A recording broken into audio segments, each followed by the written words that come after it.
प्यारे दर्शकों, मैं doctor Jagtar Singh Timan, registrar city university Ludhiana आप जी का इस विचार चर्चा में स्वागत करता हाँ। और अज जी विचार चर्चा मैं करन जा रहा हाँ वो है कि हाल दे विच भारत सरकार ने 3 खेती बिल जिहड़े पास किए, जिहड़े राष्ट्रपति जी की मोहर लगन तो बाद वो कानून बन चुके हैं। उन्हां दा किसानां दे उत्ते किस तरह का प्रभाव है और किसान उन्हां बिलों नूं किस नज़रिए नाल देख रहे हैं, किसानां नूं की खदशे हैं उन्हां बिलों तो कि उन्हां दी खेतीबाड़ी नूं की होवेगा। तो ये सारी विचार चर्चा आपां करांगे। ये जिहड़े बिल है वो कानून बन गए हैं और आपां सारे जानते हैं कि भारत एक खेती देश है। पंजाब ने हरी क्रांति लियाउण दे विच बहुत वड्डा योगदान पाया, पंजाब ते हरियाणे ने और वैसटर्न उत्तर प्रदेश ने। और ਜਿਹੜੇ सूबिया ने, ਜਿਹੜੇ स्टेट्स ने साड़ी हरी क्रांति लियाउण दे विच योगदान पाया, उत्थे दे किसान इन्हां बिलों तो नाखुश महसूस कर रहे अपने आप नूं। और जे किसानां नाल गल करिए तो उन्होंने ये है कि ये उन्हां दे हित की राखी नहीं कर रहे जिहड़े कानून बने हैं। जे सरकार की गल करिए तो सरकार कहती है कि ये कानून हिस्टरी क्रिएट हो गई है इन्हां कानून बनन दे नाल खेतीबाड़ी के खेतर दे विच, क्योंकि किसान जिहड़े है इस नाल खुशहाल होणगे। वो अपना उत्पाद अपनी मर्जी मुताबिक जिसनों मर्जी और जिथे मर्जी जाके जिहड़े मर्जी मुल दे उत्ते बेच सकणगे, ये सरकार का कहना है। लेकिन जदों आपां दोनों की गल सोचते हैं और विचार चर्चा आपां करते हैं तो जरूर ही कोई ना कोई ऐसी गल होएगी जिस दे नाल किसानां नूं नाराज़गी हुई है, जिस दे नाल किसानां नूं एक खदशे पैदा हुए हैं कि कानून उन्हां दी राखी नहीं करते, उन्हां दे हितां दी। खेती दे नाल बहुत तरह के मसले जुड़े हैं और साडे कुदरती स्रोत जिहड़े है उन्हां दा घाण हो चुका है और उन्हां दा बड़ा किसानां नूं जिहड़ा ओहदा प्रभाव जिहड़ा सहन करना पै रहा है। और खेती उत्पादन खर्चे वध रहे हैं, प्रदूषण हो रहा है, किसानां दीयां जिहड़ियां पैलियां छोटियां हो रही हैं। अजकल दे जे किसानां दी आपां गल करिए कि हिंदुस्तान दे विच 86% ऐसे किसान हैं जिन्हां दे कोल पैली जिहड़ी 2 हेक्टेयर तो घट है। छोटे किसानां दीयां अपणियां समस्यावां हैं और वो मशीनरी वड्डी नहीं लै सकदे, वो अपनी मंडीकरण चंगी तरह नहीं कर सकते। हुण जिहड़े ये बिल है ज़्यादातर मंडीकरण दे नाल ही संबंधित हैं और इस दे विच जिहड़ा प्रावधान ये है कि किसान कोलों जिहड़े कारपोरेट सैक्टर है, जिहड़े प्राइवेट अदारे है, प्राइवेट लोग हैं, वो आके उन्हां कोलों मंडीकरण वास्ते किसानां कोल जाणगे और कहणगे कि सानूं अपना उत्पाद वेच दिओ। और इस तरह ही वो कंट्रैक्ट फार्मिंग भी करवा सकते हैं। एक चलदा सीगा APMC सिस्टम, जिहदे मुताबिक मंडियां दे विच किसान अपना उत्पादन लै जांदा सी, उत्थे बेचदा सी और सरकारी तौर दे उत्ते उहदी खरीद हो जाती सी। खरीद करन वास्ते मिनीमम सपोर्ट प्राइस जिन्हों घट्टो घट्ट समर्थन मुल कहा जाता है वो किसानों नूं मिल जाता सी और किसान इस तो खुश सन। और डॉक्टर MS स्वामीनाथन जिहड़ी रिपोर्ट सी उन्होंने भी ये दस्सिया सीगा कि किसानों नूं मिनीमम सपोर्ट जिहड़ा घट्टो घट्ट समर्थन मुल दसन वास्ते देण वास्ते तो पहला उन्हां दे सारे खर्चे जिहड़े है वो अकाउंट विच लै लेने चाहिए है ताकि किसानों नूं सही योग जिहड़ा मिनीमम सपोर्ट प्राइस मिल सके। ये जिहड़ा सपोर्ट प्राइस दी आपां गल करदे हैं, वो जिहड़ा अदारा जिहड़ा किसानां वास्ते मिनीमम सपोर्ट प्राइस तय करदा वो है commission for agriculture cost and prices, जिहड़ी गौरमेंट ऑफ इंडिया का है। वो हर साल सीजन तो पहला जिहड़ी जिनस है, जिहड़ा उत्पादन होना है, चाहे वो कणक है, झोना है, इस तरह 22 फसलां हैं जिन्हां दा मिनीमम सपोर्ट प्राइस जिहड़ा दिता जाता है और किसान उस सपोर्ट प्राइस के भाव के उत्ते अपना उत्पाद जिहड़ा मंडियां 'च बेच सकते हैं और किसान इस तो संतुष्ट सीगे। हुण किसानां नूं खदशा ये है कि ये जिहड़े 3 बिल हैं इत्थे किते मिनीमम सपोर्ट प्राइस का जिक्र नहीं है। उन्होंने कोई लिखती भरोसा नहीं दिता गया कि मिनीमम सपोर्ट प्राइस का जिहड़ा सिस्टम हैगा, APMC सिस्टम जिहड़ा हैगा कि जिहड़ा कॉरपोरेट सैक्टर या जिहड़ा प्राइवेट अदारा साडे कोल आएगा वो सानू कहेगा तुसीं आह फसल बीजो, असीं वो फसल बीजांगे।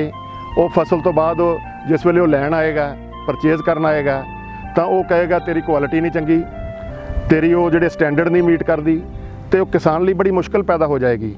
और खास करके छोटे किसान जिहड़े है जिहड़े उस दे नाल भाव अपना मुकर्रर करन दे विच निगोशिएट नहीं कर पाउणगे, तो ये खदशे जिहड़े लैके किसान जिहड़ा है वो एजीटेटेड है, वो एक विरोध के राह के उत्ते तुर पिया है और वो ये समझदा है कि साडा जिहड़ा किसान है ये अपना चंगा उसनूं मुनाफा नहीं मिल सकेगा, वो अपने हिसाब दे नाल खेती नहीं कर पाएगा, ਉਹ ਆਪਣੇ ਹਿਸਾਬ ਨਾਲ ਆਪਣੇ ਉਤਪਾਦ ਦੀ ਮੰਡੀਕਰਨ ਨਹੀਂ ਕਰ ਪਾਏਗਾ।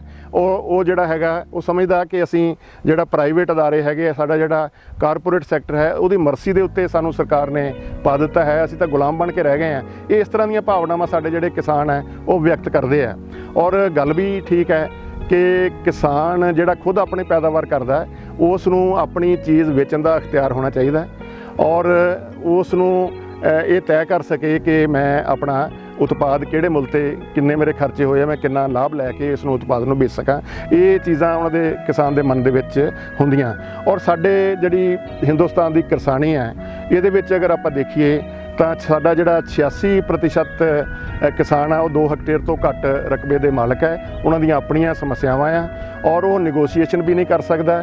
ਦੂਰ ਦੁਰਾਡੇ ਉਹ ਜਾ ਕੇ ਮੰਡੀ ਦੇ ਵਿੱਚ ਮਾਲ ਵੀ ਨਹੀਂ ਆਪਣਾ ਵੇਚ ਸਕਦਾ ਔਰ ਆਪਣੇ ਉਹਦੇ ਕੋਲ ਇੰਨੀ ਕਪੈਸਿਟੀ ਨਹੀਂ ਹੈ ਕਿ ਉਹ ਆਪਣੇ ਮਾਲ ਨੂੰ, ਆਪਣਾ ਪ੍ਰੋਡਿਊਸ ਨੂੰ ਸਟੋਰ ਕਰਕੇ ਰੱਖ ਸਕੇ। ਕਿੰਨੀ ਦੇਰ ਸਟੋਰ ਕਰਕੇ ਰੱਖ ਸਕੇਗਾ, ਉਹਦੇ ਖਰਚੇ ਪੈਣਗੇ। ਤਾਂ ਇਹਨਾਂ ਸਾਰੀਆਂ ਚੀਜ਼ਾਂ ਨੂੰ ਦੇਖਦੇ ਹੋਇਆਂ ਕਿਸਾਨ ਘਬਰਾਇਆ ਹੋਇਆ ਹੈ ਔਰ ਉਸ ਨੂੰ ਲੱਗਦਾ ਹੈ ਕਿ ਇਹ ਜਿਹੜੇ ਕਾਨੂੰਨ ਬਣੇ ਹਨ ਸਾਡੇ ਹਿੱਤ ਦੇ ਵਿੱਚ ਨਹੀਂ ਹੈ। ਉਹਨਾਂ ਨੂੰ ਪੋਲੀਟੀਕਲ ਪਾਰਟੀਆਂ ਨੇ ਵੀ ਸਪੋਰਟ ਦੇ ਦਿੱਤੀ ਹੈ ਔਰ ਕਈ ਤਰ੍ਹਾਂ ਜਿਹੜੇ ਕਿਸਾਨ ਜਥੇਬੰਦੀਆਂ ਹੈ ਉਹ ਕਈ ਤਰ੍ਹਾਂ ਦੇ ਨਾਲ ਉਹ ਪ੍ਰੋਟੈਸਟ ਕਰ ਰਹੇ ਹੈ ਔਰ ਦਿਨ ਪਰ ਦਿਨ ਇਹ ਪ੍ਰੋਟੈਸਟ ਜਿਹੜਾ ਵੱਧ ਰਿਹਾ ਹੈ। ਮੈਂ ਸਮਝਦਾ ਜਿਹੜੀ ਸਰਕਾਰ ਹੁੰਦੀ ਹੈ ਉਹ ਮਾਂ-ਬਾਪ ਹੁੰਦੀ ਹੈ ਔਰ ਸਰਕਾਰ ਨੂੰ ਚਾਹੀਦਾ ਹੈ ਕਿ ਜਿਹੜਾ ਕਾਨੂੰਨ ਪਾਸ ਕਰਨ ਲੱਗਿਆ, ਜੇ ਆਪੋਜੀਸ਼ਨ 'ਚ ਲੋਕ ਸਭਾ ਤੇ ਰਾਜ ਸਭਾ ਦੇ ਵਿੱਚ ਵੀ ਰੌਲਾ ਰੱਪਾ ਪੈਂਦਾ ਰਿਹਾ ਤਾਂ ਉਹਨਾਂ ਨੂੰ ਇਸ ਗੱਲ ਦਾ ਵਿਚਾਰ ਕਰਨਾ ਚਾਹੀਦਾ ਸੀਗਾ ਕਿ ਇਸ ਨੂੰ ਚੰਗੀ ਤਰ੍ਹਾਂ ਵਿਚਾਰ ਲਈਏ ਔਰ ਕਿਸਾਨ ਜਥੇਬੰਦੀਆਂ ਨਾਲ, ਕਿਸਾਨ ਬਾਡੀਜ਼ ਦੇ ਨਾਲ ਔਰ ਕਿਸਾਨਾਂ ਦੇ ਨਾਲ ਗੱਲਬਾਤ ਕਰਕੇ ਇਹ ਕਾਨੂੰਨ ਜਿਹੜਾ ਬਣਨਾ ਚਾਹੀਦਾ ਸੀ। ਕਿਸਾਨ ਇਹ ਵੀ ਸਮਝਦੇ ਆ ਕਿ ਇੰਨੀ ਕਾਹਲੀ ਕਾਹਦੀ ਸੀ ਕਿ ਮੌਨਸੂਨ ਸੈਸ਼ਨ ਦੇ ਵਿੱਚ ਫਟਾਫਟ ਇਹ ਜਿਹੜੇ ਬਿੱਲ ਪਾਸ ਹੋ ਗਏ। ਹਾਲਾਂਕਿ ਸਾਰਾ ਸੰਸਾਰ ਔਰ ਆਪਾਂ ਹਿੰਦੁਸਤਾਨ ਦੇ ਵਿੱਚ ਵੀ ਸਾਰੇ ਸੂਬੇ ਕਰੋਨਾ ਮਹਾਮਾਰੀ ਦੇ ਨਾਲ ਆਪਾਂ ਜੂਝ ਰਹੇ ਹਾਂ, ਉਹਦੀ ਕਰੋਪੀ ਚੱਲ ਰਹੇ ਹਾਂ, ਤਾਂ ਕੀ ਲੋੜ ਸੀ ਇੰਨੀ ਕਾਹਲੀ ਕਰਨ ਦੀ। ਇਹਦੇ ਵਿੱਚ ਸਾਨੂੰ ਲੱਗਦਾ ਕਿ ਕਿਸਾਨੀ ਦੇ ਨਾਲ ਜਿਹੜਾ ਹੈ ਸਾਨੂੰ ਧੱਕਾ ਹੋ ਰਿਹਾ ਔਰ ਸਾਡਾ ਜਿਹੜਾ ਹਿੱਤ ਦੀ ਪਾਲਣਾ ਜਿਹੜੀ ਨਹੀਂ ਹੋ ਰਹੀ, ਇਹ ਖਦਸ਼ਾ ਹੋਣਾ ਤਾਂ ਵਾਜਬ ਹੈ। ਔਰ ਮੈਂ ਸਮਝਦਾ ਕਿ ਚੀਜ਼ਾਂ ਨੂੰ ਵਿਗੜਨ ਤੋਂ ਬਚਾਉਣ ਲਈ ਸੋਚ, ਸਹੀ ਸੂਝ-ਬੂਝ ਤੋਂ ਕੰਮ ਲੈਣਾ ਚਾਹੀਦਾ ਔਰ ਸਰਕਾਰ ਨੂੰ ਚਾਹੀਦਾ ਕਿ ਕਿਸਾਨਾਂ ਦੇ ਨਾਲ ਬੈਠ ਕੇ ਗੱਲਬਾਤ ਕਰੇ, ਇਹਨਾਂ ਦੀ ਗੱਲ ਸੁਣੇ। ਜੇ ਹੋ ਸਕਦਾ ਤਾਂ ਮੇਰਾ ਖਿਆਲ ਕੋਈ ਬਹੁਤੀ ਵੱਡੀ ਗੱਲ ਨਹੀਂ ਹੈ, ਮਿਨੀਮਮ ਸਪੋਰਟ ਪ੍ਰਾਈਸ ਦਾ ਭਰੋਸਾ ਦਵਾਇਆ ਜਾ ਸਕਦਾ ਔਰ ਉਹਦੇ ਵਿੱਚ ਅਮੈਂਡਮੈਂਟ ਕਰਕੇ ਜਾਂ ਇੱਕ ਤਰਮੀਮ ਕਰਕੇ ਆਪਾਂ ਇਹ ਚੀਜ਼ ਉਹਦੇ 'ਚ ਪ੍ਰਾਵਧਾਨ ਕਰ ਸਕਦੇ ਹਾਂ ਬਿੱਲਾਂ ਦੇ ਵਿੱਚ ਔਰ ਕਿਸਾਨ ਵੀ ਇਹਦੇ ਨਾਲ ਸੈਟੀਸਫਾਈ ਹੋ ਜਾਣਗੇ। ਜਿਹੜਾ ਜਦੋਂ ਵੀ ਕੋਈ ਆਪਾਂ ਐਜੀਟੇਸ਼ਨ ਕਰਦੇ ਹਾਂ, ਜਦੋਂ ਵੀ ਆਪਾਂ ਕੋਈ ਪ੍ਰੋਟੈਸਟ ਕਰਦੇ ਹਾਂ ਤੇ ਆਪਾਂ ਨੂੰ ਜੋਸ਼ ਦੇ ਨਾਲ ਨਾਲ ਆਪਣਾ ਹੋਸ਼ ਕਾਇਮ ਰੱਖਣਾ ਚਾਹੀਦਾ ਹੈ।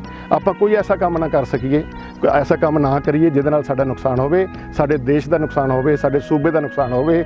ਜਾਨੀ, ਮਾਲੀ ਔਰ ਜਾਇਦਾਦ ਨੂੰ ਕਿਸੇ ਤਰ੍ਹਾਂ ਦਾ ਵੀ ਆਪਾਂ ਕੋਈ ਇਸ ਤਰ੍ਹਾਂ ਦਾ ਸਟੈਪ ਨਾ ਲਈਏ, ਸੂਝ-ਬੂਝ ਤੋਂ ਕੰਮ ਲਈਏ।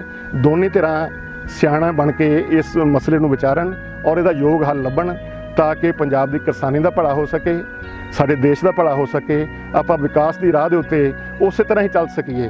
ਸਾਡੇ ਕਿਸਾਨਾਂ ਨੂੰ ਇਸ ਗੱਲ ਦੀ ਸ਼ਾਬਾਸ਼ ਮਿਲਣੀ ਚਾਹੀਦੀ ਹੈ। ਔਰ ਸਾਡਾ ਜਿਹੜਾ ਹਿੰਦੁਸਤਾਨ ਦੀ ਹਿਸਟਰੀ ਆਪਾਂ ਦੇਖੀਏ, ਜਿਹਦੇ ਵਿੱਚ ਜਦੋਂ ਆਪਾਂ ਆਜ਼ਾਦ ਹੋਏ ਤਾਂ ਸਾਡੀ ਭੋਜਨ ਸੁਰੱਖਿਆ ਦਾ ਹਾਲ ਬਹੁਤ ਮਾੜਾ ਸੀ ਤਾਂ ਸਾਡੇ ਕਿਸਾਨਾਂ ਨੇ ਬਹੁਤ ਮਿਹਨਤ ਕੀਤੀ।